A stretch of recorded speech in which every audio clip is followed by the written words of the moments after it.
The Confiteor of the Artist by Charles Baudelaire. How penetrating is the end of an autumn day. Ah, yes, penetrating enough to be painful even. For there are certain delicious sensations whose vagueness does not prevent them from being intense. And none more keen than the perception of the infinite. He has a great delight who drowns his gaze in the immensity of sky and sea. Solitude, silence, the incomparable chastity of the azure, a little sail trembling upon the horizon, by its very littleness and isolation imitating my irredeemable existence, the melodious monotone of the surge, all these things thinking through me and I through them. For in the grandeur of the reverie the ego is swiftly lost. They think, I say, but musically and picturesquely, without quibbles, without syllogisms, without deductions. These thoughts, as they arise in me or spring forth from external objects, soon become always too intense. The energy working within pleasure creates an uneasiness, a positive suffering. My nerves are too tense to give other than clamoring and dolorous vibrations. And now the profundity of the sky dismays me. Its limpidity exasperates me. The insensibility of the sea, the immutability of the spectacle revolt me. Ah, must one eternally suffer, forever be a fugitive from beauty? Nature, pitiless enchantress, ever victorious rival, leave me. Tempt my desires and my pride no more.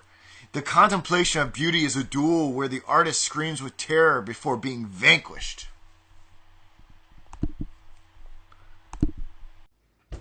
Que les fins de journée d'automne sont pénétrantes. Ah, pénétrantes jusqu'à la douleur. Car il est de certaines sensations délicieuses dont le vague n'exclut pas l'intensité. Et il n'est pas de pointe plus acérée que celle de l'infini. Grand délice que celui de noyer son regard dans l'immensité du ciel et de la mer. Solitude, silence, incomparable chasteté de l'azur. Une petite voile frissonnante à l'horizon, et qui par sa petitesse et son isolement imite mon irrémédiable existence. Mélodie monotone de la houle, toutes ces choses pensent par moi, ou je pense par elles, car dans la grandeur de la rêverie, le moi se perd vite. Elles pensent, dis-je, mais musicalement et pittoresquement, sans argutie, sans syllogisme, sans déduction. Toutefois, ces pensées, qu'elles sortent de moi ou s'élancent des choses, deviennent bientôt trop intenses. L'énergie dans la volupté crée un malaise et une souffrance positive. Mes nerfs sont trop tendus et ne donnent plus que des vibrations criardes et douloureuses. Et maintenant la profondeur du ciel me consterne, sa limpidité m'exaspère. L'insensibilité de la mer et l'immuabilité du spectacle me révoltent. Ah, faut-il éternellement souffrir ou fuir éternellement le beau? Nature, enchanteresse sans péché, rivale toujours victorieuse, laisse-moi. Cesse de tenter mes désirs et mon orgueil. L'étude du beau est un duel où l'artiste crie de frayeur avant d'être vaincu. Hello, everyone. This is Luke Johnson from Noetic, the humanities teaching app. We have a very special episode today. We will be analyzing a poem by Charles Baudelaire called The Confiteor of the Artist, or The Confession of the Artist. I'm sure I've butchered his name in the title of the poem already. And this is a first for us. We are doing a three-way conversation via Google Hangout. We will be talking today with Sophie Licour in France, right? Sophie, do you want to introduce yourself real quick? Hello, everyone. I'm living in Brittany in France, and I work in computer science, and I am very happy to talk about this poem, which I like very much. We're very happy to have you. And as always, the inimitable Robert Schut, which many people know from the work we've done on Soren Kierkegaard. Now, what I've done to begin this session is that I have put my own recitation in English of the poem at the front of this, and Sophie did a recitation of it in French. So that was her reading. I think what we're going to do is maybe kind of just go around the virtual table and talk about why we chose to discuss this poem. Sophie, would you mind going first? Why did I choose to this poem? Okay, it was because I found it very moving, because it made me think about some experiences that I had in my life, especially when I am walking in nature, and it makes me feel some things, and it reminded me of this, and a particular experience I had in last October, in particular. I would probe deeper, but I don't know how much you want to elaborate on that. Should we move on to Robert, or do you want to say more? Maybe we can talk about this later, or after. Sure, of course. After we read the poem. Of course. Robert, what about you? Why did you gravitate towards this poem? Well, actually, this was something that you kind of brought up to me, as well as other things. You're kind of the Renaissance man, you know, you've got your fingers in a little bit of everything here. So poetry wasn't my first choice, but I certainly am willing to experience new things. Poetry is certainly one of those new things. I've never really been exposed to it outside of my high school days. And usually we're not really serious. You know, a high school kid isn't really too serious about poetry. At least I wasn't. So I didn't really learn too much about it. But when you brought it up, I started to read about it and take it a lot more seriously. And I can see, and actually Kierkegaard, my study of Kierkegaard helps me in this, because he's really a part poet. I mean, a lot of things he writes is very poetical. So it wasn't that big of a transition to get into this poetry. And this is a kind of poetry that's a little different, because it doesn't rhyme. It's a poetry, it's kind of a different rhyme. Yeah, it has a rhythm to it. And it's just easier for me to gravitate towards this kind of poetry, perhaps, and try to figure out, you know, some of the more complicated rhythms and rhymes and stuff. So this was a good poem for me to start out with, I guess, to start my new venture in poetry. Yeah, I think Sophie brought up the point here that this is an unconventional type of poem. It's a prose poem, which abandons a lot of the traditional structure that a lot of English poetry has. And I think Baudelaire was, from what I understand, pretty innovative in his use of the prose poem. Sophie, since you're over there in France, you know, what's his reception like over there? Does everybody know who Charles Baudelaire is? I mean, yes, yeah. How do you encounter Baudelaire in France? We learned his poems at school, in high school. I learned the Albatross poem. So yes, everybody learns Baudelaire in high school. I think that's so fantastic. And you and I were talking off camera before we started going that you studied philosophy in high school too. And I just think about how only 1 year. Well, even that, how I wish. And part of what motivated the Noetic is the fact that the American high school system doesn't incorporate these elements that other European institutions have. No. At least public high school, if you're going to study philosophy, it's usually an elective, and not many people elect to take it. And well, I don't know. I can't really speak on this. It's been a while since I was in high school, so I can't really speak about the current state of it. But my experience with that education at every level could have been better. Let's just say that.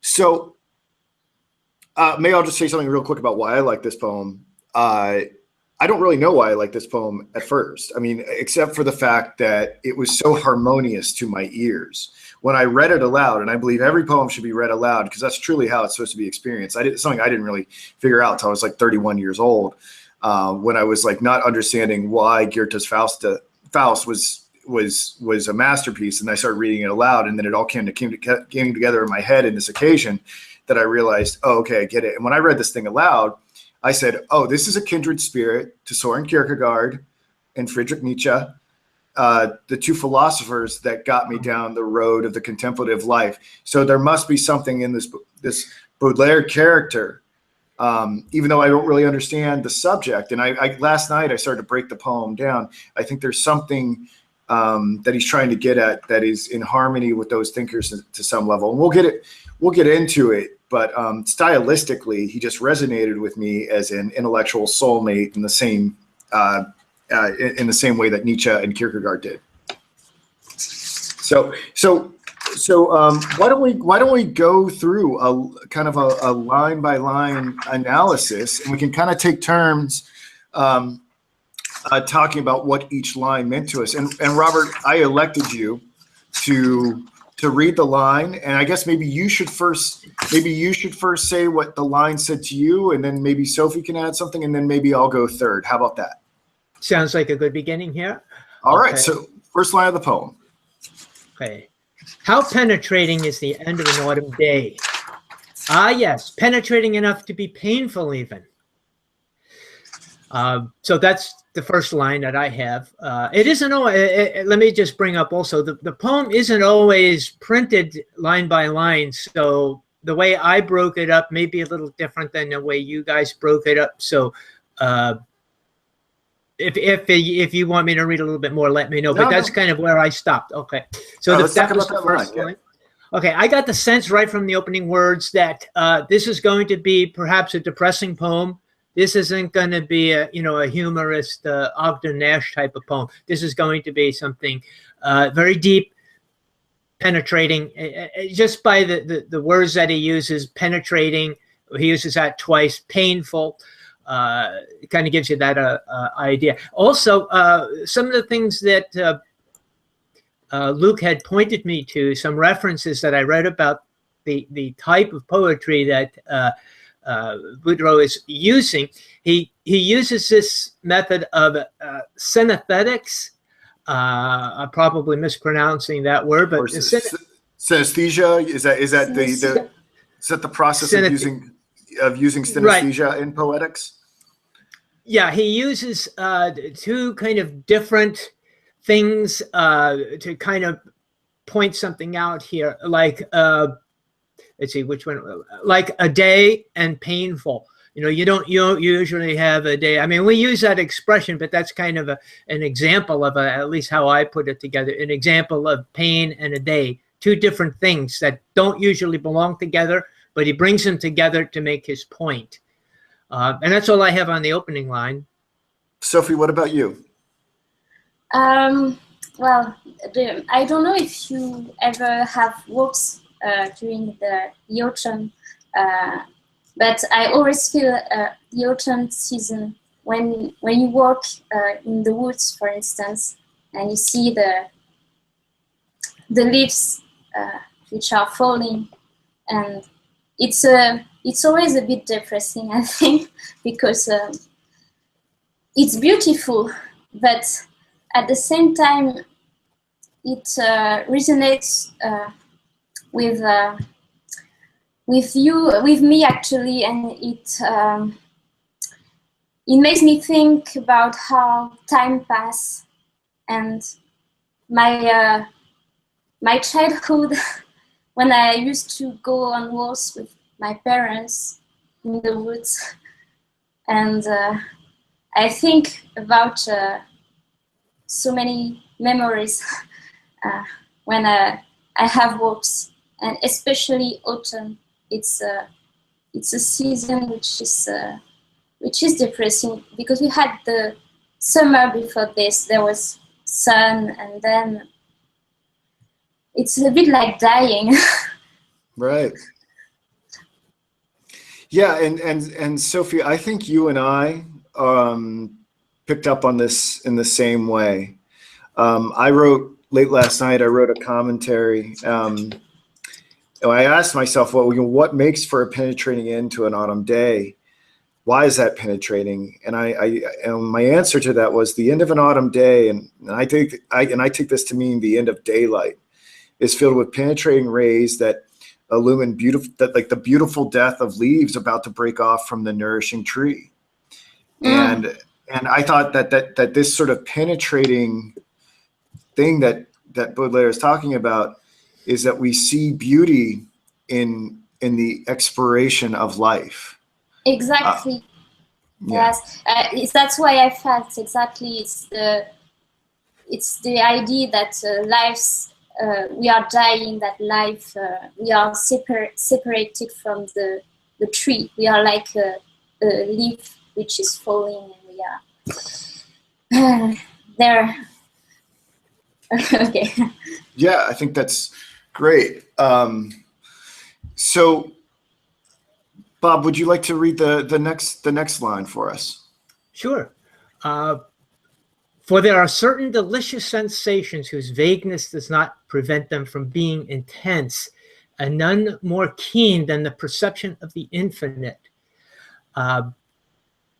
This was a good line for me. I thought this line was very meaningful. And again, we see kind of he uses this idea of delicious sensation.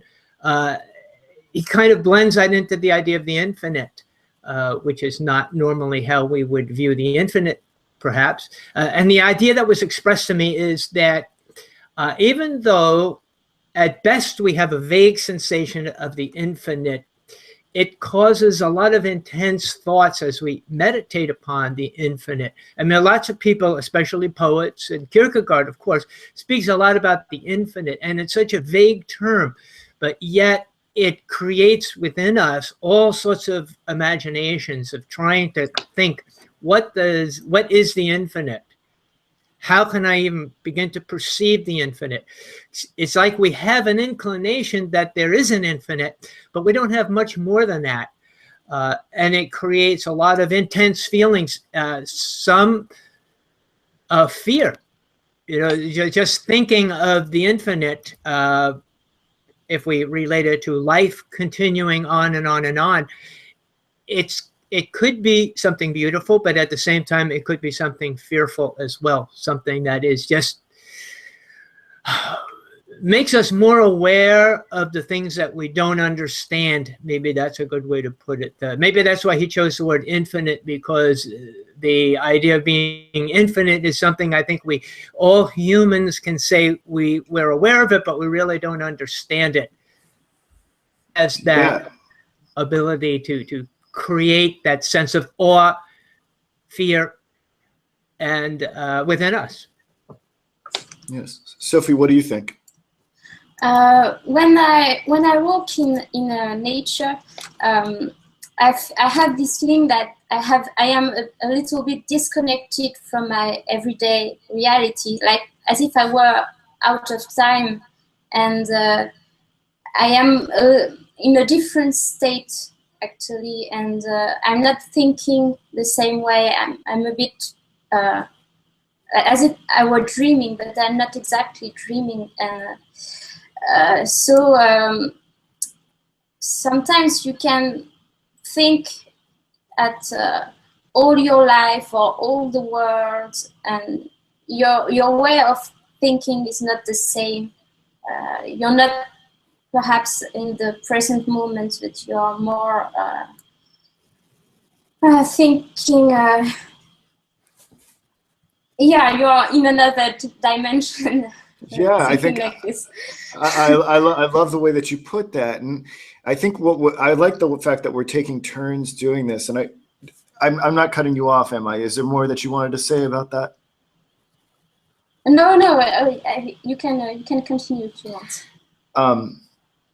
What I like about us taking turns and going through the lines here is because I think we each keep adding a layer with our interpretation.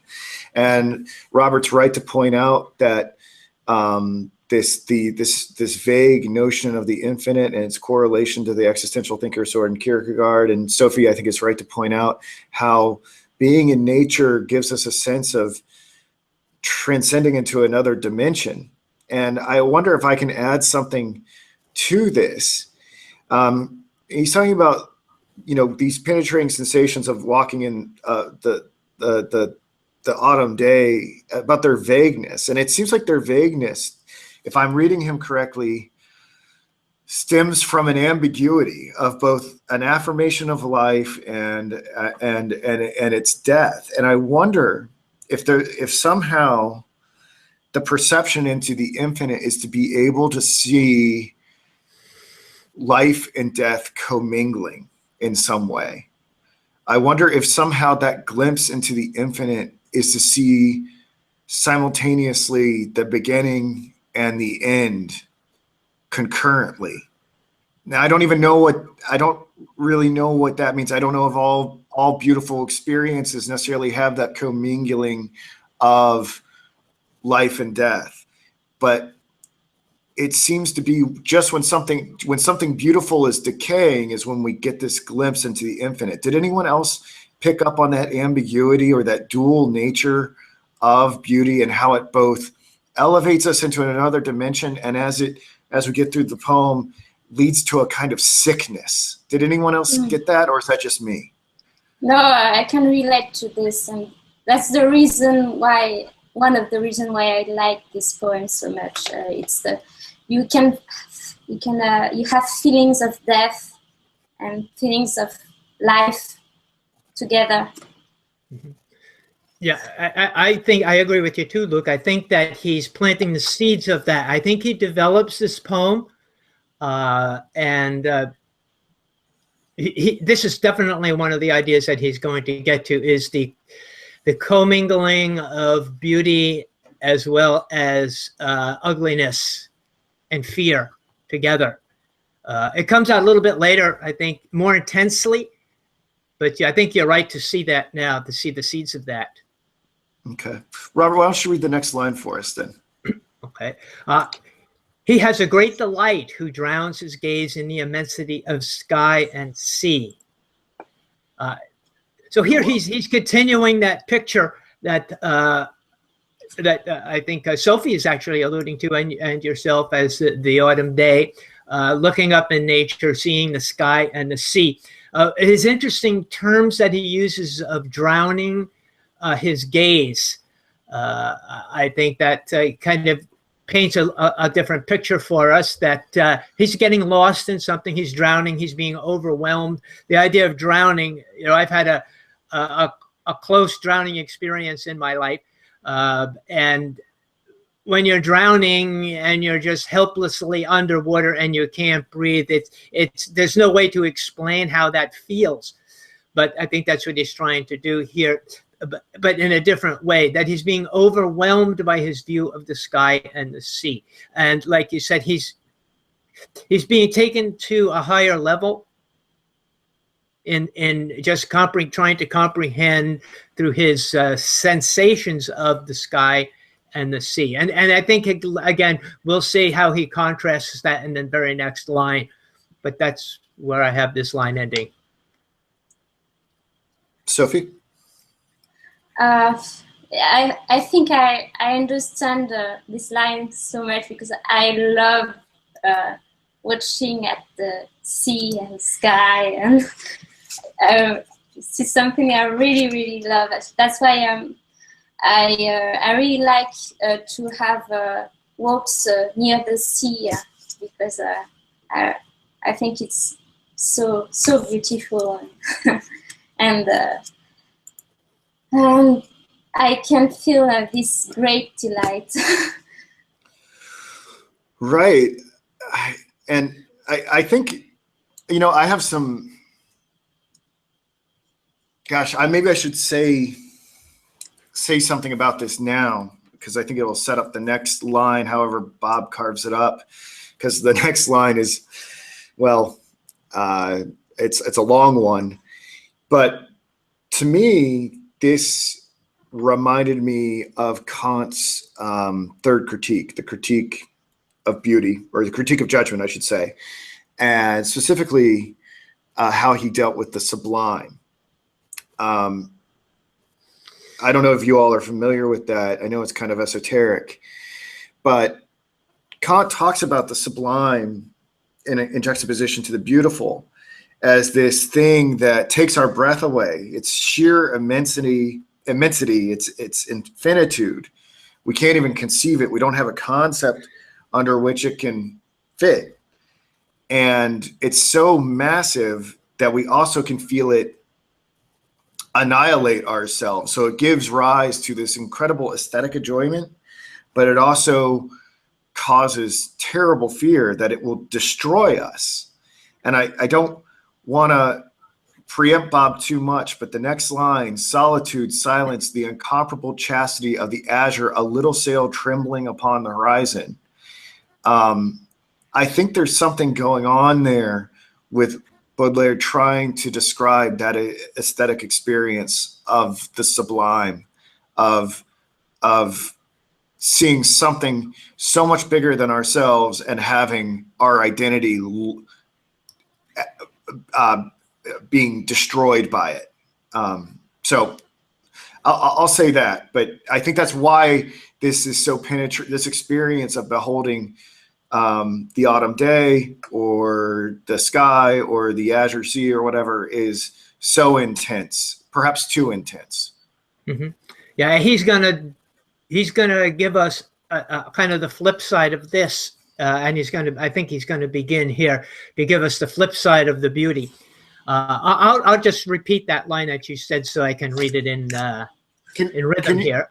Can you read it all the way to the to lost semicolon? To semicolon? Yeah, that's what I was going to do. That I was breaking it up in shorter pieces. Like I said, I wasn't sure how to break this up, but I can do that. Yeah. Solitude, silence, the incomparable chastity of the azure, a little sail trembling upon the horizon. By its very littleness and isolation, imitating the irredeemable existence, the melodious monotone of the surge. All these things thinking through me, and I through them, for in the grandeur of the reverie, the ego is swiftly lost. So I think he's giving us another layer here, kind of maybe a little bit on the flip side. He's talking about sound and color, which is kind of one of the things of this synesthesis here, where people hear colors, they see sound, and he's trying to put this together in order to create a whole new poetic experience for us. He's speaking about, first of all, he's speaking about how everything is so grand, the infinite, the how overwhelming the sky and the sea are. And now he's giving us a little contrast. This is a little tiny sail on the sea, and the sail being a metonymy for a boat. Just a little boat, and you have this picture now of a little tiny boat bouncing around in the sea, which we've probably all seen. And I get the idea of his extreme sense of isolation and guilt here is beginning to come out. I think the poem is now becoming a little bit more personal for him, expressing some of who he is, something of what's going on inside him as to why he's writing this poem. Because I think people write poetry to express something deep within themselves, okay? And it's not just to make us feel good. It's probably more for the individual to express themselves as it is for the reader. And that's kind of how I approached this. I approached this poem as, what can I learn about Baudelaire from this poem, and myself as well? What do you think he's disclosing here? His sense of isolation. He's opening up to us about this isolation and his sense of guilt, his smallness relating to nature's vastness, how he's, like Sophie was saying, and you as well, that the sea and the sky are beautiful, and the beauty almost approaches the infinite, but yet there's a certain fear, because the opposite side is, how small am I when I compare myself to the sky? How small am I when I compare myself to the sea? It makes people aware, or it makes him anyway, and myself aware of our insignificance in the world as one individual human being. That's how I took that last line there. So I took it a little bit differently, but I want to hear what Sophie has to. And I'm not saying that you're wrong, Bob, and there's really no wrong way to interpret a poem. But it had a slightly different effect on me. But I'll save it until I hear Sophie's verdict about this line. Sophie, what did you think about this line? Yes, it was one of the lines which made me think the most about an experience I had last October, because I was in a very, very beautiful place, and I was alone. I was having a walk alone in this place, and it was in a particular occasion, and I was praying at the same time. And I thought a lot about all my life, my childhood, and like as if a part of me, who I was when I was a child, was dead, and like I didn't have any landmarks, I think, and I felt the solitude, and when I watched, there is the sea, and when I watched at the sea, it was so beautiful, but at the same time it was like a dream. It was like I was everything around me was alive, but I was not alive. Yes, I want to bring that out some more. That is a very important thing you just said. And yes, I felt small, and I felt alone, and everything around me was beautiful, but I was not happy to be there at the same time. I love the way that you put that, and I think it both confirms what Bob was saying and maybe a little bit of what I'm about to say. So I think if Bob is the thesis and I'm the antithesis, you're the synthesis. I really latched on to this line. All these things thinking through me and I through them. For in the grandeur of the reverie, the ego is swiftly lost. So I thought this was huge. All these things thinking through me and I through them. Like, I'm like, what is going on here? I said, how do I make sense of this line? And it seemed to be some kind of pantheism where everything might be the divine point of view and the ego is obliterated. And of course, there's an isolating sadness to having our ego obliterated. But on the positive side of it, there's this consciousness of the interconnected nature of nature, and that this might make for why this is such a penetrating and intense experience, is that the whole damn thing is divine, and that we might see ourselves contra Kierkegaard absorbed into some larger thing. I don't know. I don't know if it's right to call this. The most interesting thing is that I thought this was really interesting is that as I'm beholding the autumn day or the azure sea or sky, I'm thinking it, but then it also has its own subjectivity where it's thinking me. Now we'll go on. The next line I think is really interesting because there's a different type of thinking. But it's kind of like Hegel's dialectic, where like I don't know, everything is unfolding. Yeah, like where this that God contemplates himself through us or something like that. Do you guys want to add anything to that level of interpretation? I think the next line is going to bring that out a little bit clearer to me. But let me see if Sophie has anything to add.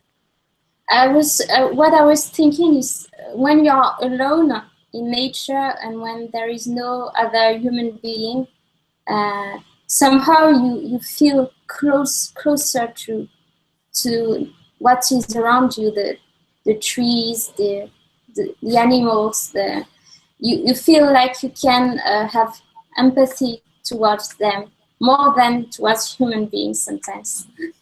I think that's a wonderful point. Yeah. To bring out. I think about something I think about, Sophie, and it seems like something that you may think about a lot, and I'd like to hear, is that I live in the country, and I frequently go on walks and listen to poetry and audiobooks and things like that, and I think about how good it is for my soul, and how that's against how many other people must feel like they have to be concentrated in metropolitan areas to really be living life. And I think about that detachment from nature and how it stunts that spiritual ascendance or transcendence that Baudelaire and so many other people seem to be getting at. It seems like you and I may share that perspective.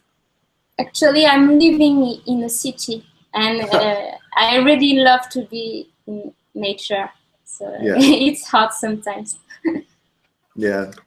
Bob, Well, I just want to add a little bit to that, is that I don't do it as much anymore now, but I used to go on walks like in the middle of the day, maybe in the afternoon, go on walks, and whether it's the nature around me, probably a little bit of everything, the rhythm of me walking, the change of my breathing, fresh air, I don't know what it is, but that's a lot of times I've had my best ideas, my best insights into different things through my own self-conversation. I think we all do that. We have self-conversations.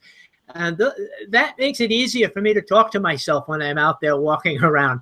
And it's those times that I've had, like I say, the best insights that I can come. I couldn't wait to hurry up and get home. Matter of fact, it got so overwhelming, I used to bring a recorder with me because I thought, I can't forget this idea. And I know I'm going to forget it by the time I get home. So I'd whip out my recorder and I'd record it. So I'd have some kind of a record of it. So those walks in the country are important. Well, yes, and this raises an interesting question, and we'll hopefully get to that later in the poem as well. And it's all capped off of what Sophie's talked about how being in nature allows us to approach this dimension, this other dimension. And I think we have to ask ourselves, what are we getting a glimpse of? Is it just a mood? Is it just a feeling of interconnectedness and our insignificance or our significance as a part of this massive whole of the universe of nature? Or are we transported to a realm that gives us unique poetical, philosophical insights that we can go home and write down? I mean, Kant was notorious for his daily walks, and I'm sure he felt like many of his insights developed in such a same manner. But I think this leads into the next line. So Robert, why don't you read that next line and we can talk about this a little bit more. Yeah, I'm almost thinking this line should have been read with the other line. It's kind of hard to break him up in pieces like this. Yeah. But I'll just read this to the period here. They think, I say, but musically and picturesquely, without quibbles, without syllogisms, without deductions. And that I did enjoy that line. I thought that line has said a lot, because he's saying that there's a conversation that we have with the grandeur of the autumn day and the walks, like we were saying, with the surrounding environment around us, that speaks to us, but not in logical expressions, not in deductions and syllogisms, which is the way we tend to converse a lot of times, but a different kind of words. It's the kind of words that gives us that insight, whatever it is that inspires us. It has no words and has no substitutes for the real. And almost daily, I'm reminded that our words are really estimates of reality, but we have to remember our words are not reality. That reality transcends our words. These are our best attempt at trying to explain reality, but it always comes short. And it's on these walks, when we see and experience nature, that we rise to a higher level, and momentarily, perhaps we are there, soon to be dropped back into the world again. Yeah, I think the interesting question is there. What is the there? But let's see what Sophie has to say about this line. Yes, I would have so much to say about this. Please. Yes, though I think it made me think about how, as human beings, we talk a lot. We try to express our thoughts using words, and there is a kind of vision of intelligence which is which word? I'm just sorry. Yes, not proud, but smug. I think, and an intelligence which is. We think we are superior to nature, to animals. We think we are more intelligent because we can speak, because we can make deductions and etc. We have reason, and we think we are more intelligent because of our mental abilities, and because we are able to express our thoughts using a demonstration, like a mathematic demonstration, and we think that animals are. We think is when we forget about our feelings. We are just a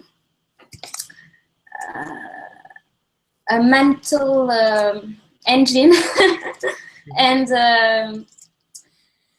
But there is another way of thinking. There is another form of intelligence, which is not verbal, which is more thinking with your heart, with pictures, music, and it's less, maybe less rigorous, but at the same time, it may be, we can have insights that we wouldn't have if we used only logical reasoning.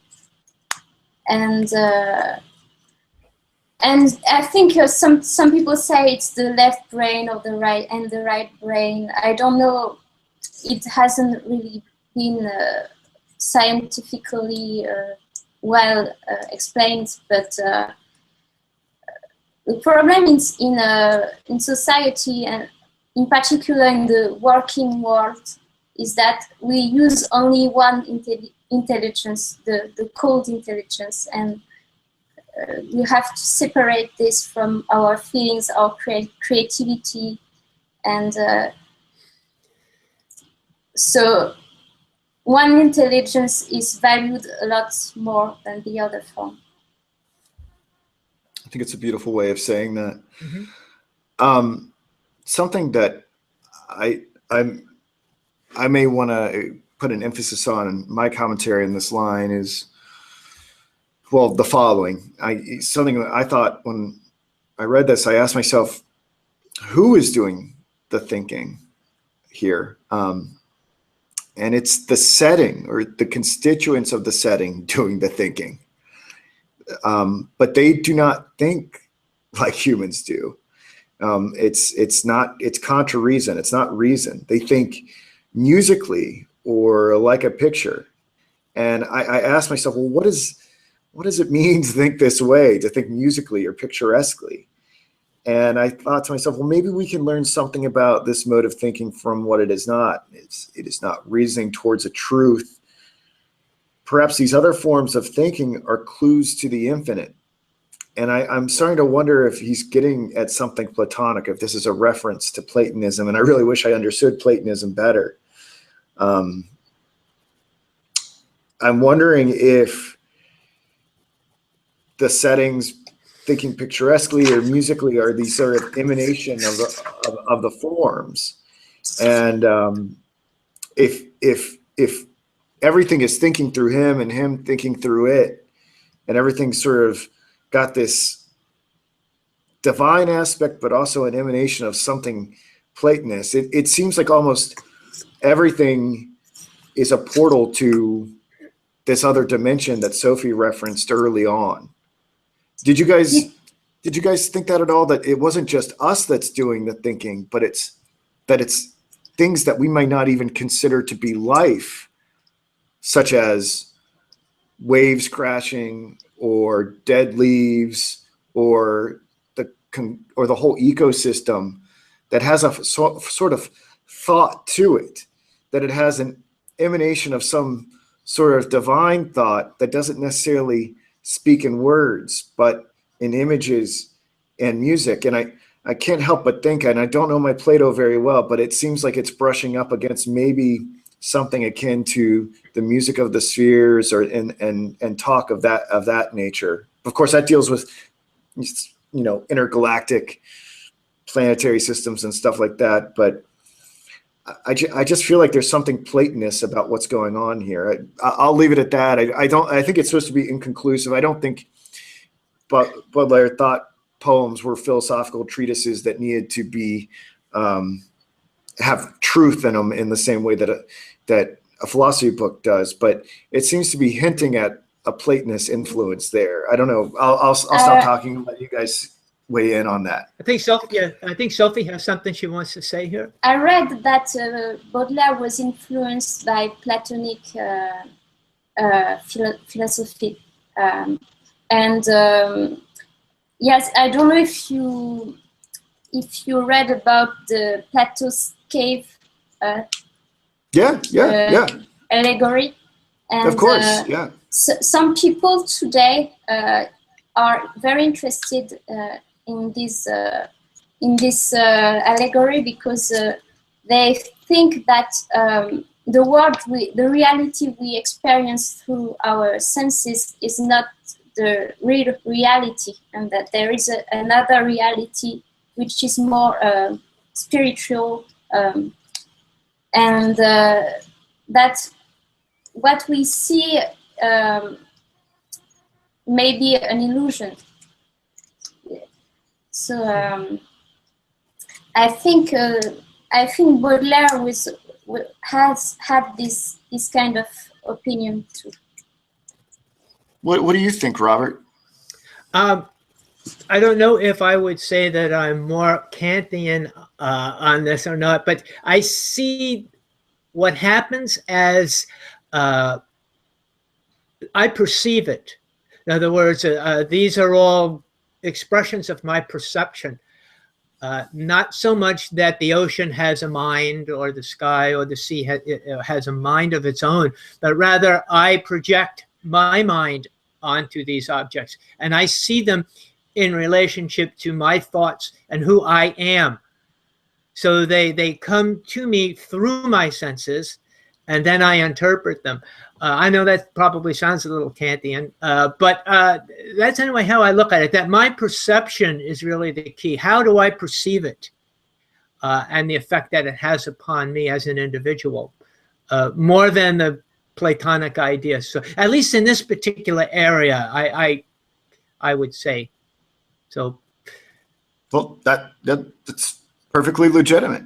Would you like to read the next line? Because I think this is where we start getting into the difficulty of comprehending such beauty.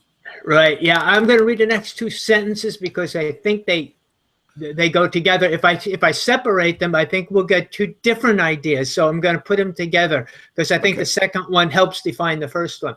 Sure.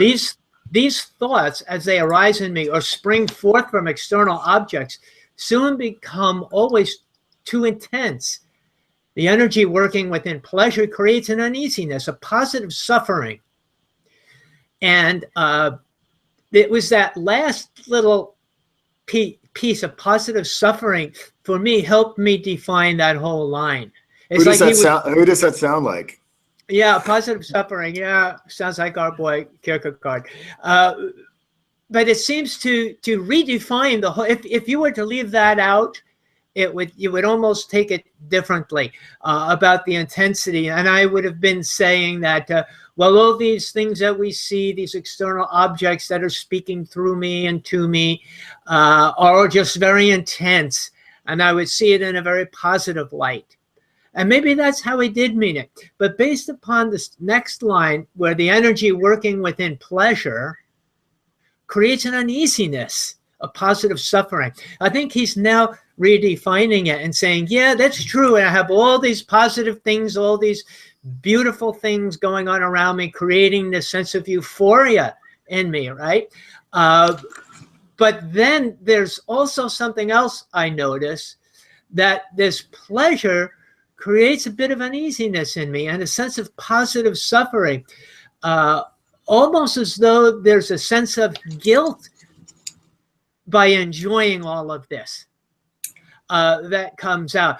That in the sense the pleasure is saying maybe I'm not worthy of this, or maybe it's saying simply that who am I in contrast to all of this?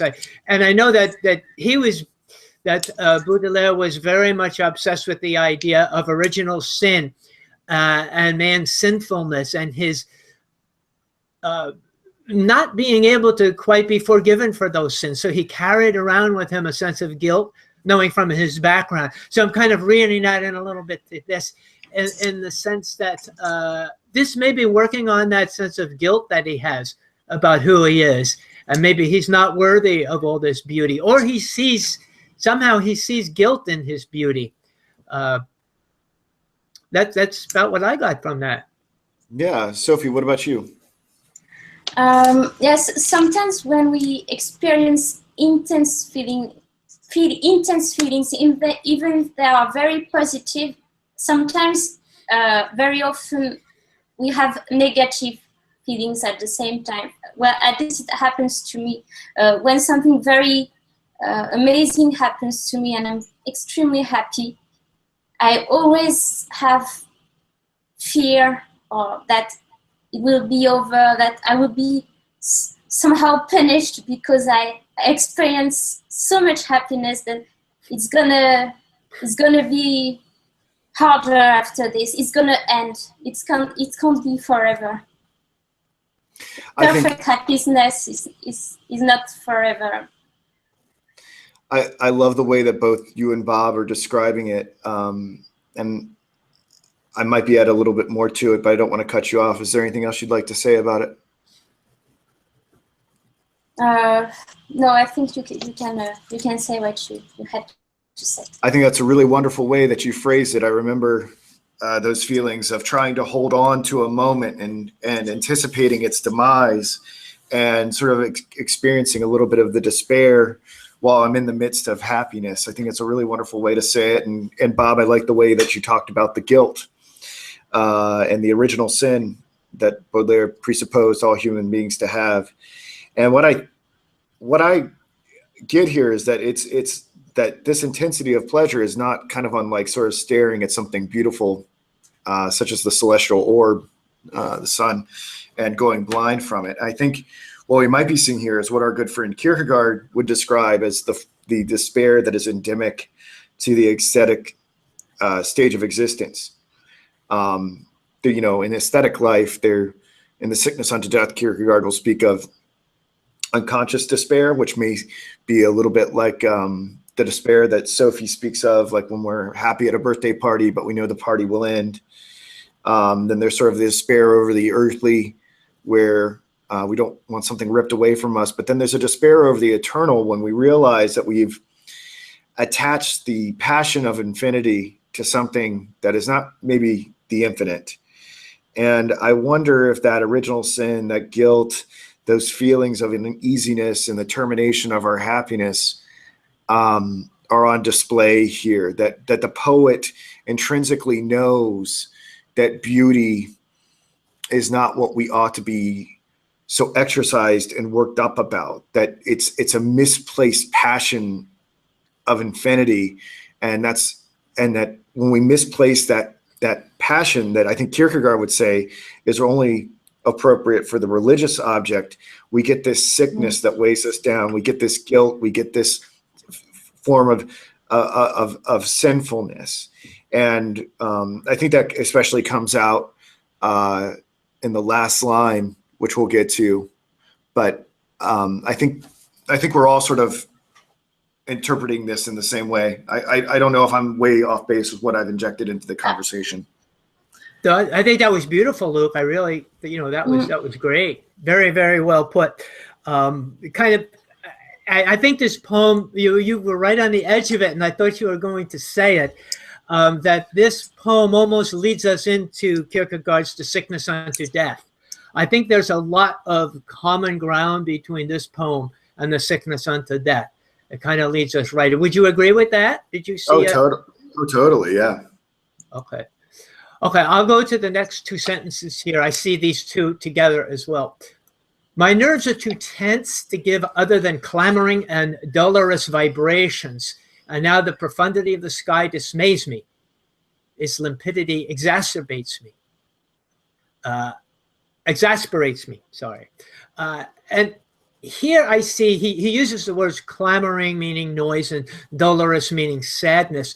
My nerves are too tense to give other than noise and sad vibrations, so to speak.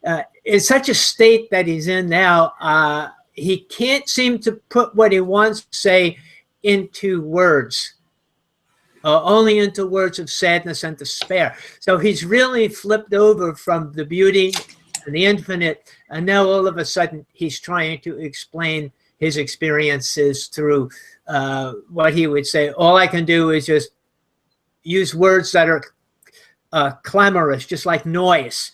Like St. Paul would say, a tingling cymbal he uses in Corinthians. And the profundity of the sky dismays me. Now, what was beautiful all of a sudden has now turned into something different. It's having a different effect upon him. Its clearness, its limpidity or clearness exasperates me. So he sees the wisdom of nature in sharp contrast to his own confusion, and it frustrates him.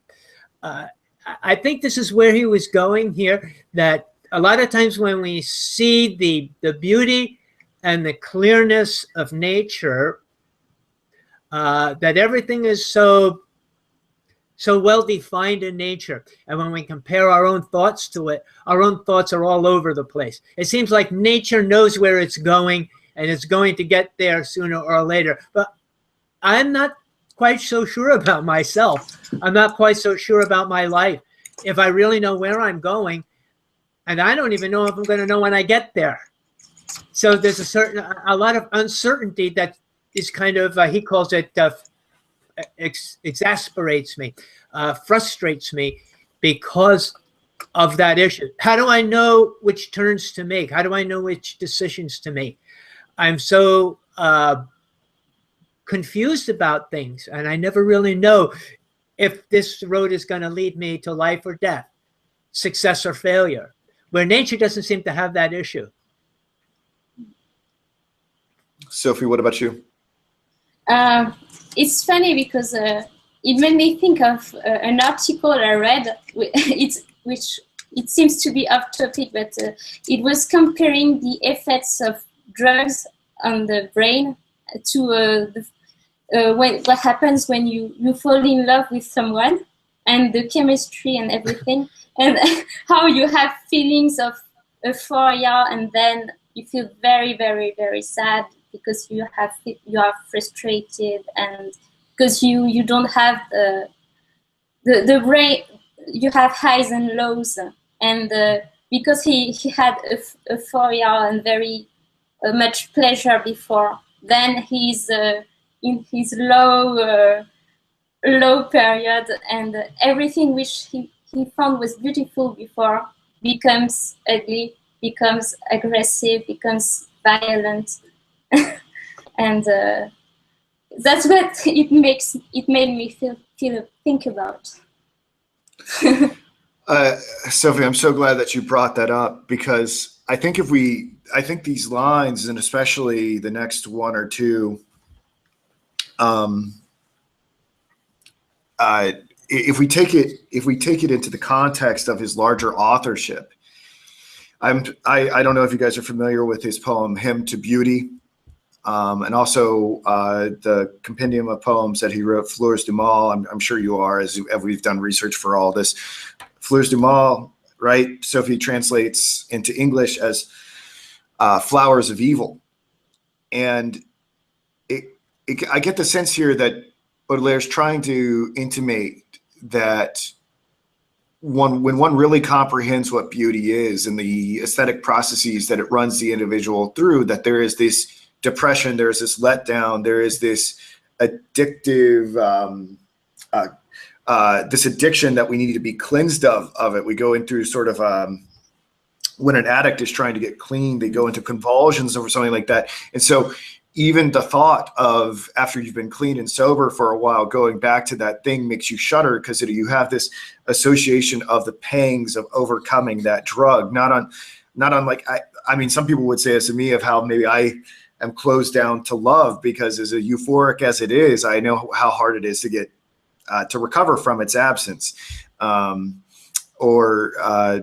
used to smoke cigarettes or have hangovers and things like that, and I avoid them entirely now. I think Baudelaire wants to illustrate the danger of beauty, and that's hinted at at Fleurs du Mal as well, and the Hymn to Beauty poem, is that maybe beauty isn't this platonic thing that gets us in touch with the divine. Maybe it's a tool of something much more sinister. It was I mean, Bob, from a theological perspective, was it, did not Satan point out the appetizing appeal of the apple in the Garden of Eden, right? Mm-hmm. Did he not show the beauty of that flower or that blossom off of that tree? Did he not highlight it? And was that not the thing that seduced Eve and Adam into their fall? And it's almost like he wants to. I get the sense here that he's caught in a contradiction as a poet, that he knows how torturous beauty can be and wants to renounce it, but at the same time can't. But I'll say that's all I have to say about that. I'll address that more later. That was great. That was great. Okay, I'm going to do the next two sentences here, because I think these go together. The insensibility of the sea, the immutability of the spectacle revolt me. Ah, must one eternally suffer forever to be a fugitive from beauty? This again, I think he's now really getting into the other side of why he's writing this poem, what he's trying to express about himself here, saying that nothing can understand or seems to care about his sense of despair. And for this, he's revolted, for it only makes his sense of isolation all the more intense. I'm coming from the point of view that Baudelaire is in a state of despair. And this poem is written from that point of view all along. And he's leading up to that here. He's saying that the beauty, the sea, the ocean, the clouds, all this is so beautiful, but it doesn't give a darn about me. It doesn't see me. It doesn't know what I'm suffering. It doesn't feel what I feel. It could care less. It's so isolated from me that it revolts me. It's like people shake their fist at the God and say, can't you hear my prayer? Can't you hear what I need? Can't you see what's going on in my life? And you refuse to help me. It's that kind of him opening up to us here in this poem, telling us about that. And once again, we have the contrast of suffering with beauty, which I think was called reversibility.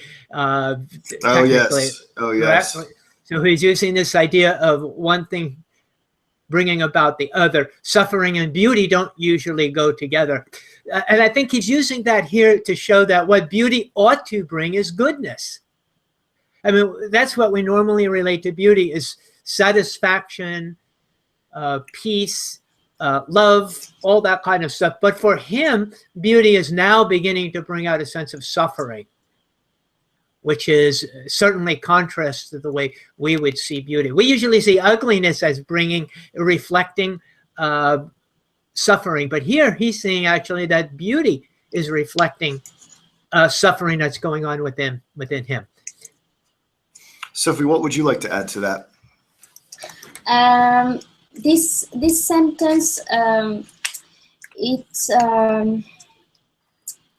makes me think that the artist is the is someone which is more sensitive than the ordinary person, and as he is more sensitive, he can experience joy and pleasure which are more intense than the average person, but it has a price because he also feels the pain and the negative emotion more intensely. So it's like he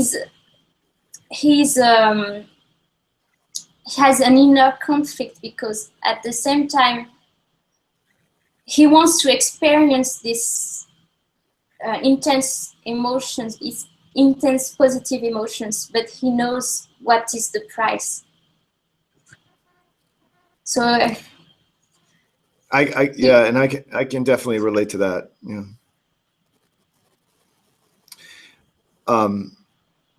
Would you like to say? I'm sorry. Would you like to say more? So he hesitates between being experiencing this or being a fugitive, and living a life which is more ordinary, but which in which he wouldn't feel really alive. Sophie, Yeah. Sophie, may I ask a question to both of you? Do you think that he wants to live a different life here, or do you think he's kind of satisfied with the life that he has? I don't think he's satisfied. I think he does.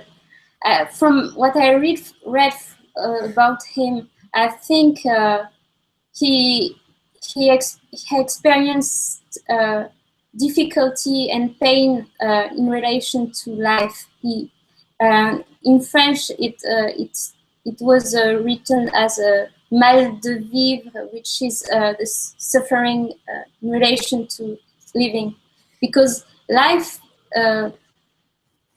Yes, he had in his mind an idealistic. He has in his mind a perfect world where everything is beautiful, everything is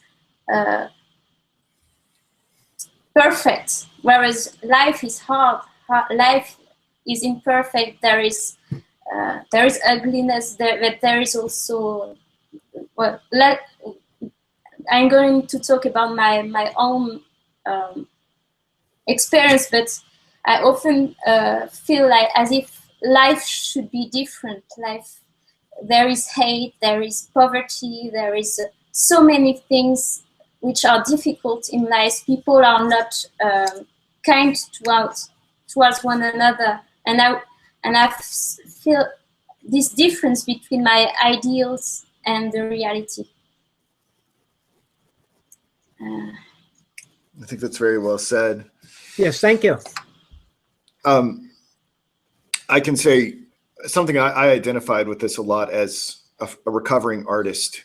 I think about how often I was trying to create something beautiful, and how the pursuit of that ideal of making something beautiful always left me striving, never attaining it, and unfulfilled. And then when I was able to concretize the idea, I'd already sort of transcended it, and it never really left me with any sort of happiness. And that's why I sort of like Baudelaire intimating here that beauty may be the handmaiden of something evil.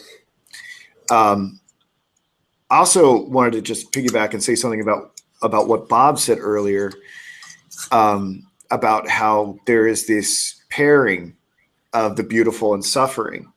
I think what I can tell from my limited knowledge of Baudelaire's work, it seems like one of the great virtues of his work is that he is able to find beauty in suffering as well. It's not always beautiful scenarios that he contemplates, such as a autumn day, but that he was able to find beauty in places that other people would have abandoned as ugly, and find the beauty within it, and to draw that connection between the decayed, the suffering, the ugly, and the beautiful ever tighter.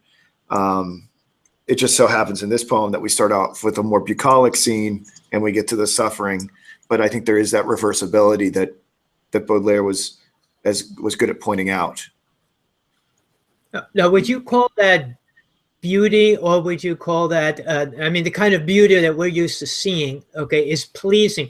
But do you think that when he talks about those things that we consider ugly, do you think he's saying beauty in a different sense, that it has purpose? In other words, seeing something that might be repulsive still has a purpose for us. And we can learn from it, and we can benefit from that. In that sense, beauty, rather than in the sense of pleasing. Like to see a starving child, I don't think we could say is actually beautiful in the sense it's pleasing to us, but it can be beneficial to us because we can see in that a sense of our potential to help. It's things like that. What do you think? You know, I think I'd have to give a very limited answer to that. I think maybe that answers some questions about where we go from here after this. Maybe we should look at a poem where he dwells on something that we would consider to be ugly or unfortunate. But I think I think it would be a mistake, from what I understand of Baudelaire's work, to read overt morals into it. I think he's a moralist. I think he has a moral point of view, but I don't know if he thinks beauty functions like that, where it overtly teaches us something about what we ought to do or what we could be doing. I don't know. So I'd have to put a lot of question marks with that statement, and maybe we come back to it. I think he's very concerned. I think he views poetry as something very different from something that's end oriented. I think he doesn't think it's philosophy. I think he doesn't think it's science, and I think he doesn't think it's a moralizing program. But that's not to say that there isn't morality in it. That's not to say there isn't philosophy in it. So I'm maybe we'll have to come back to that question if that's okay. No, that's fine. I just popped out of my head there. Don't we discuss that? Okay, yes, I can do the next line. I'm only going to do one more line before the end, because the last line, I think, is really the final. Gives us a lot more meaning that we can discuss here. So the next line is: nature, pitiless enchantress, ever victorious rival, leave me, tempt my desires and my pride no more. So he sees himself not so much at one with nature here. You know how people are always saying, I want to blend in, I want to become part of nature. Even religions are developed on that whole idea of becoming one with nature. He doesn't see nature in the same way now all of a sudden. No. The temptation that I take here is to mean that he's unable to find refuge, or at the very least sympathy, in nature. Rather, it only further frustrates him by showing his failure. Again, his guilt and his sin all the more. So now he sees that other side of nature. So he sees it, and we know that he saw not only nature in a dualistic manner, but he saw God in a dualistic manner as well, meaning he viewed them from a good and evil perspective. And so this all actually comes out from the whole idea of how he sees the world, and how he sees everything in a sense of dualism, which means I see good and I see evil in the same thing here. Whether or not they can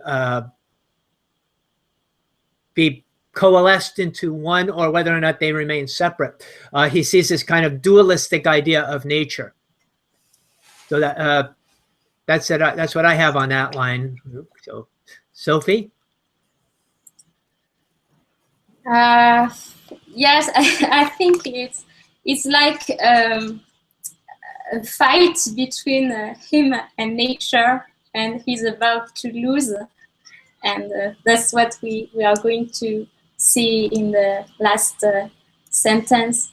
And he's now recognizing how small he feels, how powerless he is. Mm-hmm. And he's about to to lose his fights. Yeah, and I would just say that the reason I think Sophie is correct that he's about to lose his fight is it seems like that this is really a feigned desire for asceticism. I don't think he wants to win the fight. I think he almost wants to be defeated by beauty, to be defeated by nature, or that he's sort of fatalistic about it, that because, as Sophie alluded to earlier, he led a very dissatisfied life, hence why he would experiment with hashish and visit the opium eaters and stuff like that. He knew nothing else but to be a poet. It seemed kind of like the process of elimination. It's like, well, I guess I'll do this. I'm not really fit for anything else. And he knows that he's sort of just destined to live this bifurcated existence between transcendence and torture by beauty.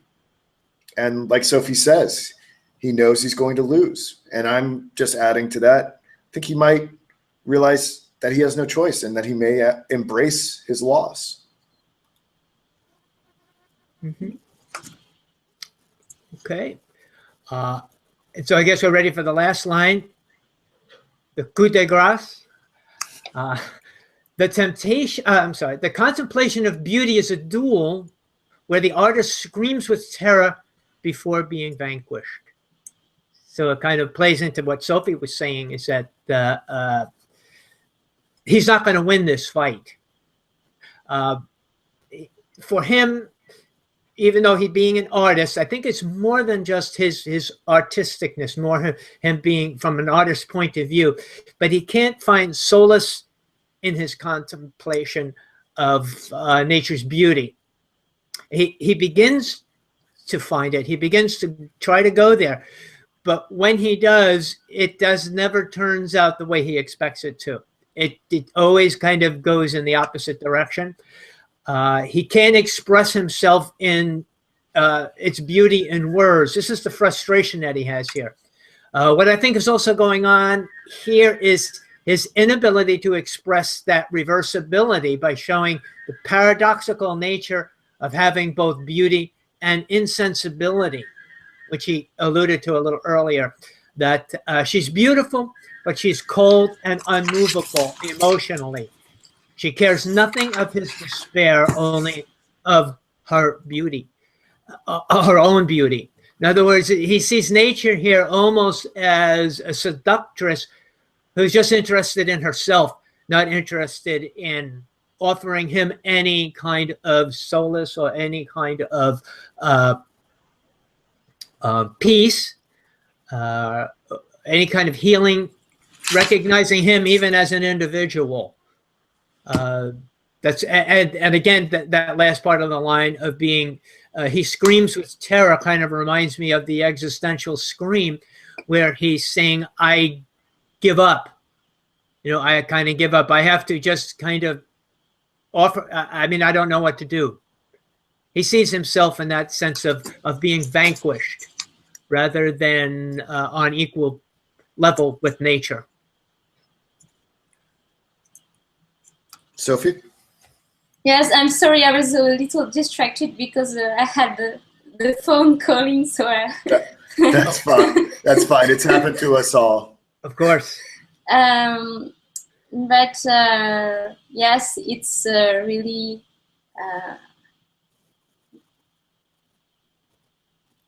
the end of the fight, and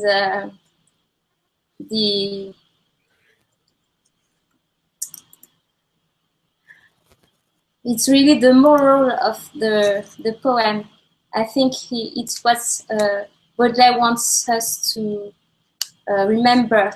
It's the lesson that the poet will never win his fight against beauty and against yes, he will never win. So it's like I don't know if you read the also in French, there is La Fontaine, who is doing poems, and at the end there was always a moral, and it was a lesson you can the author wants the reader to remember. Yeah, and I think it's an incredibly memorable moral. And I'll just say this: when I worked in the artistic world, I also worked with philanthropies that specialize in providing mental health care for artists. And a lot of people would ask me all the time about the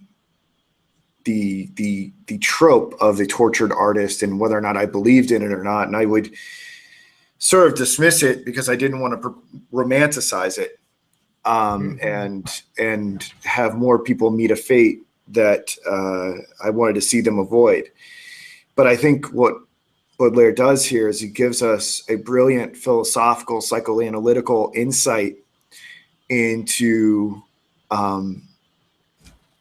the true chaos that the creator and observer of beauty experiences, and provides us, like Sophie said, that cautionary tale. It lets us know what we're getting into when we're getting into the beauty business. And for that, I'm really thankful for this poem. I have nothing left to say, really. I just want to say that doing this poem with you two has been a incredibly edifying experience, and possibly one of the most fulfilling educational things I have done in recent memory. And I just want to thank you both so much for being vulnerable and being brave to attack it in this public setting. So I'll step aside and let you guys offer any sort of concluding thoughts. Thank you so much to have invited me to do this, and it was really moving to talk to you, and I'm very thankful. Yes. I think I speak for Robert as well. We're very thankful to have gone through this poem with you. Absolutely. Yeah, it was just I got tired of just talking to Luke. It's always nice to have somebody else in the group. So, but Luke, I want to thank you too for inviting me, because I thought I would have been the last person anybody would invite to do poetry with. That would be wasn't even one of my options in life. So I thank you for opening this up to me. I know if after listening to you and Sophie, I have a long way to go to start really understanding poetry. So what you saw was the first attempt. Hopefully there'll be more attempts, but thanks for both of you for opening up Baudelaire anyway to me. So thanks again. No problem.